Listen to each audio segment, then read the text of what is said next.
So what is the grindiest mount in Final Fantasy XIV? I believe it is the Pterodon mount. In Shadowbringers, we rebuilt Ishgard.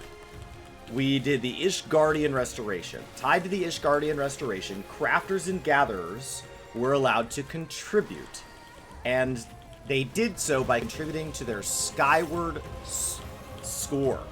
So if we go to Carpenter here, for example, and we just jump down, if I earn 50,000 points on Skyward score, I get an achievement. If I do 150,000, I get an achievement. If I do 500,000, I gain a title themed around Carpenter called Frame of the Firmament. Blacksmiths is identical at 500,000. It's called Forge of the Firmament. And that continues and continues and continues. Okay? Now, if we were to do every single crafter, we would gain the Hand of Creation. Along the way, we would gain a little baby minion, of a little T-Rex minion for the gatherers and an alligator for the crafters. If, however, on all 3 gatherers and on all 8 crafters, you were to gain Hand of Creation and Divine Provider, you would gain the Pterodon Horn. The only things I can think of grindier in the game is the new hunt mount that requires that you run 3,570 hunts or whatever after capping your shared fates, which is right here. Once you complete all 6 zones, there is a vendor in Rodzithan and in Charlan that you can trade 100 gemstones in. You get 14 from each one.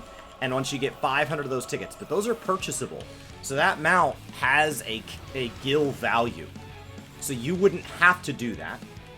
Okay? And then the only other mount that I know is really just as grindy as that is the Mentor mount.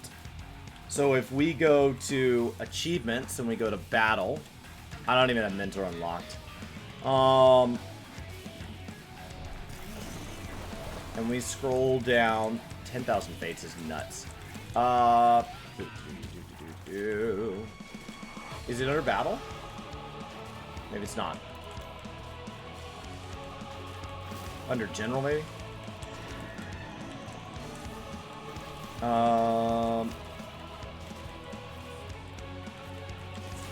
And the Mentor mount requires that you run Mentor Roulette, which could theoretically get you extremes that are not being done through Duty Finder. They are being done through people that just hopped in randomly through Party Finder.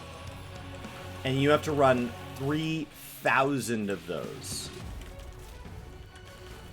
Which is just a level of hours that people are like, I just feel like, you know, some of the mentors I've met have been really bitter. Yeah. Everything after that has like a real money component. So you're talking about like recruit a friend, you're talking about the wedding mounts, things like that. But as far as rare mounts, that's the Pterodon mount, in my opinion, is the single hardest mount to acquire in the game. And it's just a sheer grind. And so if you wanted to do it, it's 11 classes, right? So it's your 8 crafters and 3 gatherers, all to 500,000. So if you could stop exactly at 500,000 and never accidentally go over, you would need to do 5.5 million divided by 365, I believe is 15,000 points a day. And every day you miss is just one additional day. So if you don't play on Sundays, you need to add 52 days. And so 1 year or plus the Sundays that you get in those 52 days. So basically 14 months, and you would have it. So, ding, ding, ding, 87. Look at that. Look at that. So that's in my opinion the grindiest mount in the game. There are others, but thanks to the new loot boxes tied to your Grand Company, for being max rank, which requires that you do the squadron missions. So if you haven't done squadron, you're not max rank. those have made a lot of things tied to like Palace of the Dead and Heaven on High much easier to acquire. Eureka and Bozja still have some stuff tied to it, like that mount for getting all of the little like cassettes or whatever. That would still be, you know, a fair bit of work. But I think the Pterodon is probably the single grindiest mount in game. And there's really no way to purchase it. There's no way for somebody to just do it unless you're giving them access to your account. So please don't do that. But yeah, I don't know if you think if those different dinosaurs are beautiful, but they are definitely some of the most impressive mounts, kinda.